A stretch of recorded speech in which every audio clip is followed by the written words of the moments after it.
my brother Raila Odinga and the opposition to call off the demonstrations and to give this bipartisan approach a chance for us to take the country forward. We acknowledge Mr. Ruto's olive branch for a dialogue on key issues raised by Azimio la Umoja. To us, this is a positive development. All right, those are the two leaders as they spoke yesterday in the afternoon and in the evening, starting with the president. And of course, that has been the basis of much of the reporting last night and this morning of the two dailies, including on the Daily Nation that you see risen at last. And the president saying that he has carefully listened to the issues raised by Raila Odinga. And in times like this, it is not about who is right or who is wrong. And he quotes Winston Churchill that I dare say that courage is what it takes to stand up and speak, but it is also what it takes to sit down and listen. And of course, Azimio leader Raila Odinga, will be listening to him shortly, saying that we stand down our demonstrations for Monday, but in doing so, we want to emphasize that we reserve the right to call for demonstrations should this process bear no fruit. Let me begin with you, Fred, and tell me what it took, because a lot of pressure has been coming from different organizations, including yesterday, the Catholic bishops and the various masses for Palm Sunday were very categorical, including Archbishop Muheria, who said that they are not requesting. It was now a demand. What did it take to get to this point? Thank you very much, Sam. As you're aware, and the public are aware, Sam, that we engaged the public as Azimio for quite some time. We engaged a diverse group of Kenyans, including religious leaders. And what we are happy about is, because you know, for reconciliations to happen, Sam, there must be acknowledgements of the wrongs done. In paragraph 1 of Honorable Ruto's statement, he actually acknowledged that there has been a problem. Acts of violence, destruction of property, invasion of public property, and that one alone was an admission that things are not very well, and we appreciate. And that's why Honorable Raila Odinga said, we do consider these as important statement since the elections of 2022. Now, the religious leaders have met our leader, our coalition leader, Raila Odinga, and you're aware about that. Various groups have met them, of course, with Honorable Martha Karua and Honorable Kalonzo Musyoka.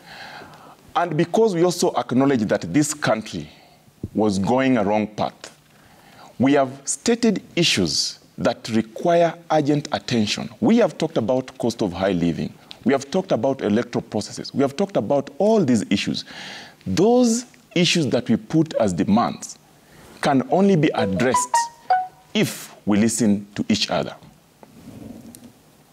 We were expecting today a mega Monday, Sam. I'm sure Kenyans, including some of us seated here, are happy that today we are looking at a beautiful Monday. And you.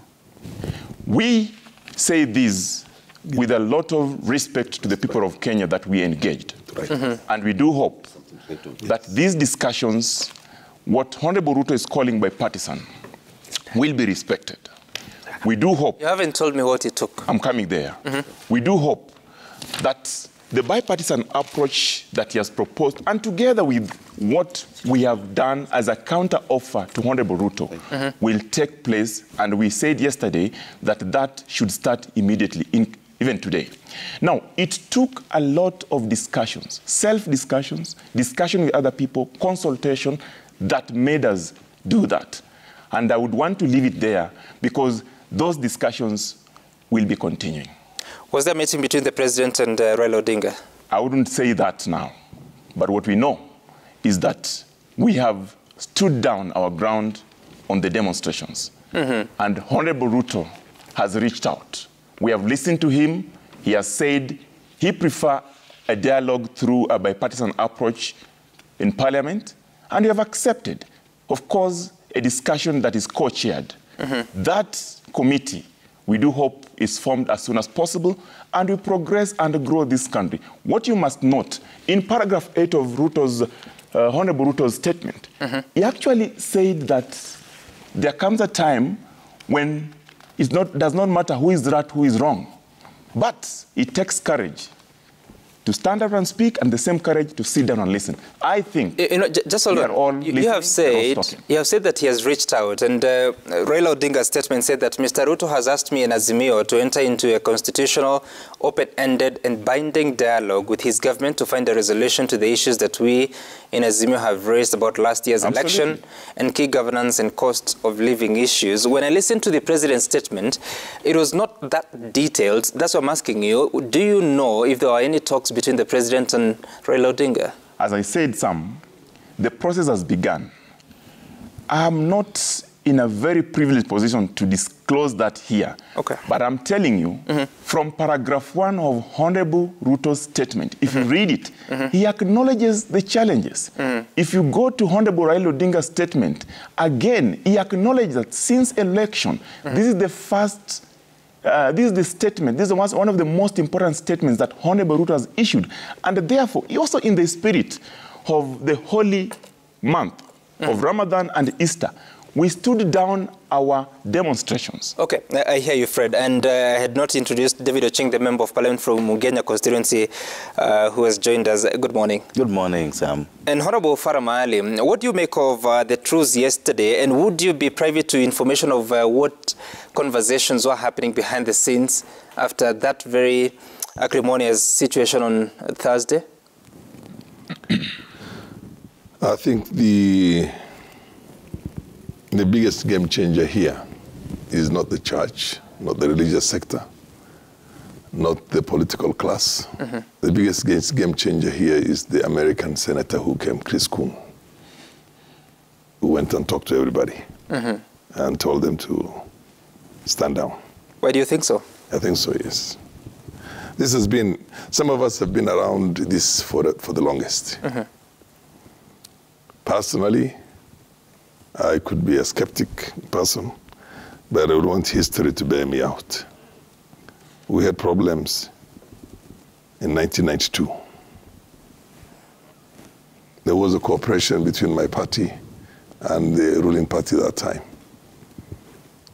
In 1997, there was a merger between the ruling party and my party at the time. Basically, it was not my party then, but within a coalition together. In 2002, there was basically the steamroller called NAC, which came together, and we thought this was an opportunity for Kenyans to, for the first time, reclaim their nation because of the unity. But then it also collapsed in a matter of months. In 2007, we had the coalition government, which was another handshake. In 2017, we equally had a handshake here. I don't know what fundamental delivery that was made to Kenyans in terms of the manner in which governance was going to be done. I don't know what institutional frameworks were laid the foundation such that it becomes, you know, it's not a matter of who. We're not a nation of men and women. We have to be a nation of rules, laws, systems, institutions. Because today you have very powerful guys who have, one is the president, the other one is a powerful opposition leader. Tomorrow they will not be there. Shall we have a replay of this all the time? We go for elections, we come out of elections, we have an acrimony. There is need, Kenyans suffer a lot because of a lot of populism on the part of the government and on the part of the opposition again. And this is just going to be like, oh, sorry, in 2013, I forgot. In 2013, we also had similar things. We had an election, which personally I believe was stolen. I personally believe that this elections were stolen from Raila Odinga 3 good times. 2007, 2013, and 2017. I believe in that. And I've said this many times. But again, we again had basically a handshake or a coming together. You remember those days, I was the chairman of the Baba While You Are Away. We came together, we went through these things. The country, nation went into some kind of a chaos. Lives were lost. There was an an element of handshake. The next thing I would see is that my coalition leader was in the State House and they were calling one another brother, brother, my brother, my brother. Exactly the same way Ruto now is calling Raila my brother. And again, nothing was delivered for Kenyans because at that time, the problem was a spontaneity. It's that Kenyans were suffering and Kenyans were rising up to, among other things, the high cost of living that time. And a lot of things that were happening. Discrimination in priorities, state capture. But then that spontaneous, popular anger was hijacked by us, the political class. And we basically cut our deals behind the scenes, and that was the end of it. Now, whether this one is going to be any different, I have my doubts about it. You have your doubts. I have my doubts about it. I'm just wondering, of course, it's right to, it is within your right of your opinion that... Well, we'll get peace, there's no doubt about that. We'll get peace. Just hold on. You're saying that the elections were stolen from Raila Odinga in 2013 and 2017. 2007, 2013, and 2017.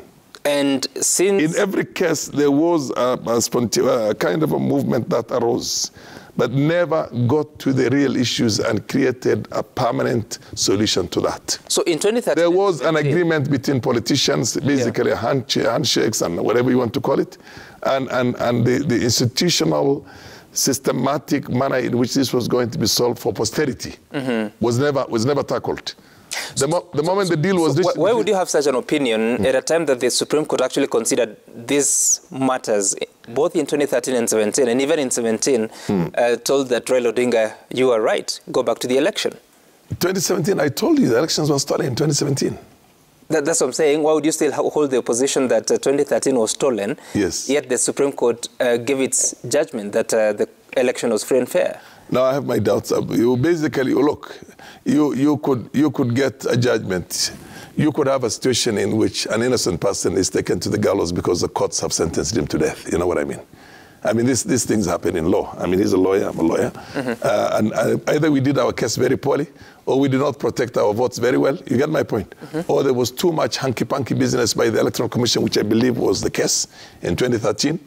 But 2013, the election was stolen. I'm confident and 100% sure about that. How about the recent election, 2020? The recent election, as far as I'm concerned, my honest opinion is of all the elections I've seen, that was the closest to the fair elections that I would say, because I was there myself. Okay. And I think it was, I wouldn't say 100% was fair. By the way, this election was just too close to call. And all you needed to do was still, 10 or 20 votes in every small polling station. If somebody was not very, what do you call? So how can you say it was fair? Vigilant. That you can... But I was there. I mean, in my own constituency, look, I had my elections rigged myself out a number of times. I won elections and it was rigged. So I know what serious rigging was. Okay. This last election, as far as I'm concerned, was the fairest that we've ever had for the longest, by the way. Okay, I hear you, yes. Faramalim.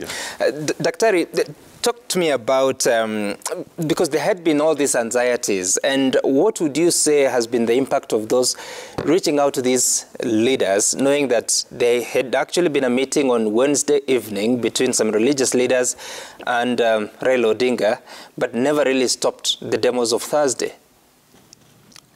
First of all, let me begin that we are wishing the Christian great Easter this and Easter week, and then the Muslim, they are going through Ramadan again. But this has been a great time as far as the religious community is concerned. The question is, what was the impact of the team that has been meeting the two? I begin by saying that this issue of meeting the two did not begin yesterday. It started even before the general election. We were meeting these people, praying with them, trying to ask that we have a quiet moment and a great moment for general election, but it happened just as he has said, like what has happened with the last election since 1992. You are aware, Sam, that since 1992 there has been a problem of election from 1992, apart from the 202 election in this country. And so our prayer as a church is that at one time we will come to a point where we can agree on how to do this thing so that after the election there will be peace. What has been the impact? The impact as far as the Christian community is concerned, it's the impact of prayer. That God in his own way has gone around and convinced these people intellectually and spiritually, intellectually, physically, and within their circles, for them to understand that it's right for them to do the right thing. So what's good today is that something is happening, whether it is how far it's going, we don't know, but our prayer that what has happened today will now bring us to a table of discussion, not a table of argument, a table of discussion. Discussion meaning sitting and talking to one another to come up with a medicinal issue, medicinal answer that will take care of our election from now onwards, so that does not happen like what has happened to the last elections, not as opposed to a stand and get a pain reliever solutions. So from now, we are trusting God that after what has happened, we'll now sit and discuss and get medicine of what the political class have taken us through every year. Right. Every 5 years. The political class seem to go round and round and round, and they know how to go about it. My friend here will say this today, tomorrow, when he's on the other side, he says something else. Again, when he's on the other side, he says something else. But as a religious team, we are trusting God that from today, from what has happened yesterday, after prayer, discussion, and dedication of a religious team, what the president says yesterday will begin a route for we to get the medicine of our general election in this country, and not a pain reliever, so that we'll come up with the solutions that will now lead us forward, that after five years, we'll have peace. Surely it can't be like this, Sam, that after 5 years, Kenyans go through this drama. After 5 years, another drama. There must be medicine from today. So when we are praying, when they sit, these colleagues here, and those that will be on the table, will come up with a medicine for our general election. All right, and we'll be talking about the details of that bipartisan approach, whether it's just for IEBC or it extends to other matters as have been raised by Raila Odinga. But Honorable Ochieng, what is your initial reaction to the statement yesterday, or the statements yesterday? And is it as comprehensive as Raila Odinga was putting it, or is it specific to a single issue? Thank you so much, Sam. I'm just happy that people are going to work today, normally, as it should be. And so I've looked at the headlines of every paper, and I'm like, really? Do you have to go through this after every election? That issues that we could sit down and discuss have to cause trouble, people have to die before we sit down to speak? And so I want to say that I'm happy that the two leaders have done what they have done. And like you said, I would want really myself to delve into the issues, because it's been too much about personalities. It's too much about who said what and who said what. And in all that confusion, like Dr. says, reason doesn't prevail. It's all confusion. Because if someone tells you that, okay, we're going to talk, but if you don't agree, we'll go back to the streets. Blackmail. It is nothing to do with statesmanship, in my opinion. And so we must agree, like what the president has said, that this country is founded upon the rule of law. A constitution, like many countries of the world, provides the basis upon which we run the country. The legislature, the judiciary, and the executive. And where matters like these ones are raised, you know and we know where these matters must be discussed. Parliament. Parliament was always there. Ruto didn't discover the parliament yesterday. The president didn't discover parliament yesterday. No. Parliament is always there, and that's why he's saying, go to the right forum, go to the right arena.